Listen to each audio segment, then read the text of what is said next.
Hello, আসসালামু আলাইকুম viewers. অনেক দিন পরে একটা ব্লগ নিয়ে এসেছি। তো ঈদের ২ দিন বাকি আর কোরবানির ঈদের। তো আজকে চলে গিয়েছিলাম আড়ংয়ে আমার মেয়ের জন্য শপিং করতে।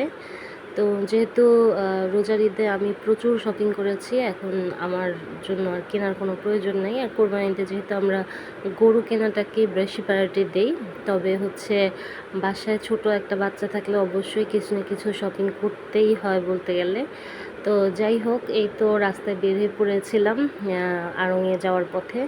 তো এই তো বাহিরে হচ্ছে কোরবানির একটা আমেজ চলছে, চারিদিকে ধান খড় এগুলাকে পার্টি তারপরে যে ছাগল, তারপরে জায়গা জায়গা পিক আপ ভ্যানে করে গরু নিয়ে যাচ্ছে। আসলে এই জিনিসগুলা খুব ভালোই লাগে দেখতে। প্রত্যেক বছরই কোরবানির ২-১ দিন আগে আমরা বাহিরে বের হই, এমনিও বের হই।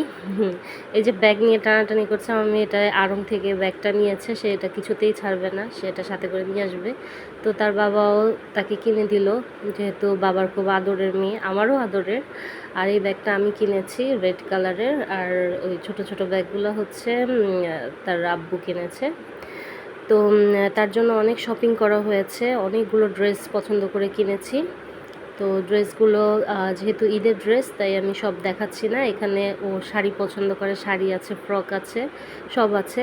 ধন্যবাদ সবাইকে। আল্লাহ হাফেজ।